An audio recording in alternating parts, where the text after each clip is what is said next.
శుక్లాంబరధరం విష్ణుం శశివర్ణం చతుర్భుజం ప్రసన్నవదనం ధ్యాయేత్ సర్వవిఘ్నోపశాంతయే.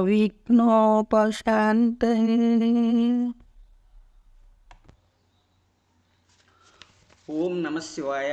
నారాయణ వాసుదేవ. కార్తీక పురాణము 2వ అధ్యాయము. సోమవార వ్రత మహిమ. జనక, ఇంతవరకు నీకు కార్తీక మాసమనందు ఆచరించవలసిన విధిక్రమము మాత్రమే తెలియజేసితిని. కార్తీక మాసములో సోమవార వ్రతమునకు ప్రత్యేక ప్రాముఖ్యత గలదు.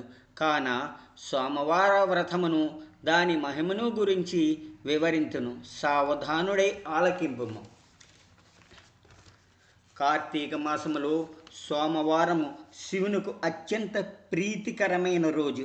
ఆ రోజున స్త్రీ కానీ పురుషుడు కానీ ఏ జాతి వారైనా కానీ రోజంతయు ఉపవాసముండి నదీ స్నానము చేసి తమ శక్తి కొలది దాన ధర్మములు చేసి నిష్ఠతో శివునికి బిల్వపత్రాలతో పూజ అభిషేకము చేసి సాయంకాలము నక్షత్ర దర్శనము చేసిన తరువాత భుజించవలెను. ఈ విధముగా నిష్ఠతో నుండి ఆ రాత్రి అంతయు జాగరణ చేసి పురాణ పఠనమనరించి తెల్లవారిన తరువాత నదికి వెళ్ళి స్నానమాచరించి తిలదానము చేసి తమ శక్తి కొలది పేదలకు అన్నదానము చేయవలెను. అటుల చేయలేని వారులు కనీసము 3 బ్రాహ్మణులకైనను తృప్తిగా భోజనము పెట్టి తాము భుజించవలెను. ఉండగలిగిన వారు సోమవారము నాడు 2 పూటలా భోజనము కానీ ఏ విధమైన పలహారము కానీ తీసుకొనకుండా ఉండటం మంచిది. ఇట్లు కార్తీక మాసమందు వచ్చు సోమవార వ్రతమును చేసిన ఎడల పరమేశ్వరుడు కైలాస ప్రాప్తి కలిగించి శివసన్నిధికి చేర్చును. భర్త లేని వితంతువు సోమవార వ్రతమును ఆచరించి శివపూజ చేసినచో కైలాస ప్రాప్తియు, విష్ణు పూజ చేసినతో వైకుంఠ ప్రాప్తియు పొందుదురు. దీనికి ఉదాహరణముగా ఒక ఇతిహాసము కలదు. దానిని నీకు తెలిపెదను, శ్రద్ధగా వినుము. కార్తీక సోమవార ఫలముచే కుక్క కైలాసమందుట. పూర్వకాలమున కాశ్మీర దేశములో ఒక బ్రాహ్మణుడు కలడు. అతడు పురోహిత వృత్తిని చేపట్టి తన కుటుంబమును పోషించుకుంటూ ఉండెను. అతనికి చాలా దినమునకు ఒక కుమార్తె కలిగెను. ఆమె పేరు స్వాతంత్ర నిష్ఠిరి.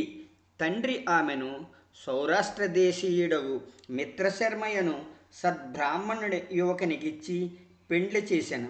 ఆ బ్రాహ్మణ యువకుడు 4 వేదములు శాస్త్రములను అభ్యసించిన వాడైనందున సదాచార పరాయణుడై ఉండెను.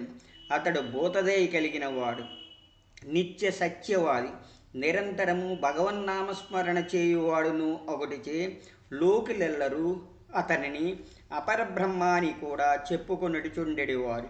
ఇటువంటి ఉత్తమ పురుషుని భార్యయగు నిష్ఠిర యవ్వన గర్వంతో కన్ను మిన్ను కానక పెద్దలను దూషించుతూ అత్తమామలను భర్తను తిట్టుచు కొట్టుచు రక్కుచు పరపురుష సాంగత్యము గలదై వ్యభిచారిణి అయి తన ప్రియులు తెచ్చిన తినుబండారములు బట్టలు పువ్వులు ధరించుచు దుష్టురాలై తిరుగుచుండగా వంశమునకు అప్రతిష్ట తెచ్చుచున్నదని అత్తమామలు ఆమెను తన ఇంటి నుండి వెడలగొట్టిరి.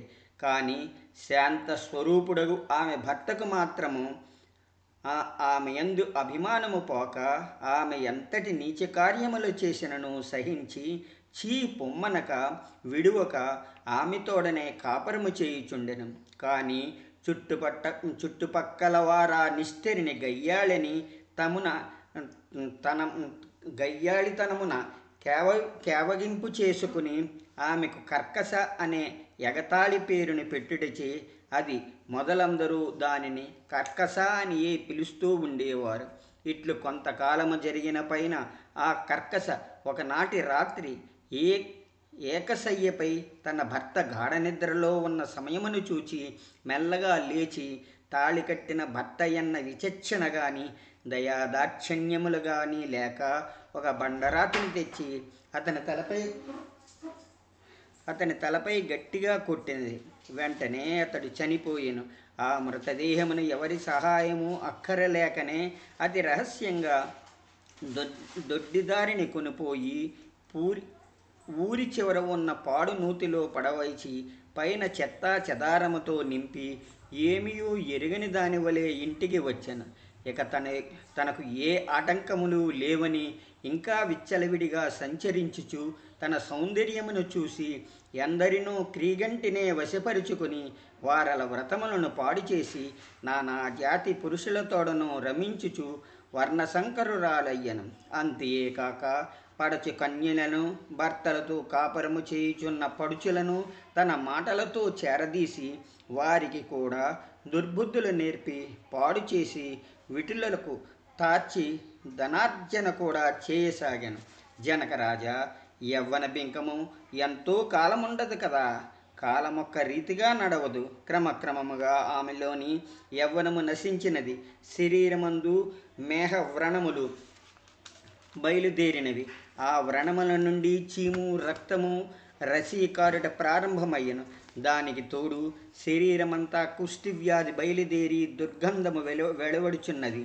దినదినము శరీరపటుత్వము కృషించి కురీపి అయి భయంకరమైన రోగముతో బాధపడుచున్నది. ఆమె యవ్వనములో ఉండగా ఎన్నో విధాల తృప్తి కలిగించిన విటులు ఏ ఒక్కరూ ఇప్పుడు ఆమెను తొంగి చూడనేరి. ఆ పరిసర ప్రాంతానికి వెళ్ళిన ఎడల తమను ఎటులైనను పలకరించునని ఆ వీధి మొగమైనను చూడకుండిరి. కర్కశ ఇటుల నరక బాధలను అనుభవించుచు పురుగులు పడి కొంతకాలమునకు చనిపోయినది. బ్రతికినన్నాళ్ళు ఒక్కనాడైనా పురాణ శ్రవణమైనను చేయని పాపిష్ఠురాలు గదా.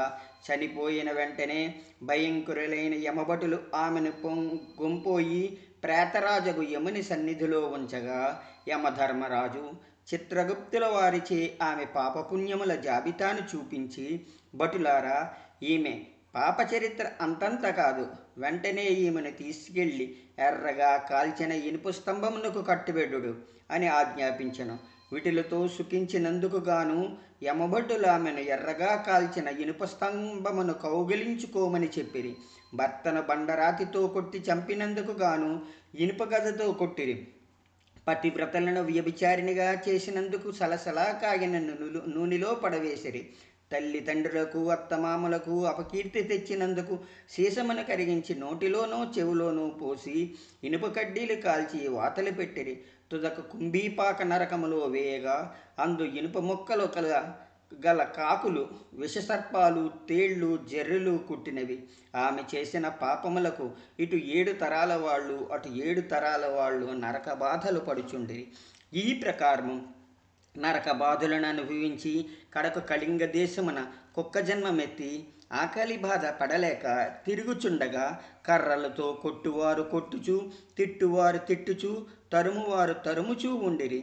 ఇట్లుండగా ఒకానొక రోజున శ్రౌత్రియ బ్రాహ్మణుడు కార్తీక సోమవార వ్రతమాచరించి ఉపవాసముండి సాయంకాలము నక్షత్ర దర్శనము చేసి బలి అన్నము అరుగుపై పెట్టి కాళ్ళు చేతులు కడుక్కుకొనుటకై లోనికి ఏగిన సమయమునందు ఆ కుక్క వచ్చి ఆ బలి అన్నమును తినెను.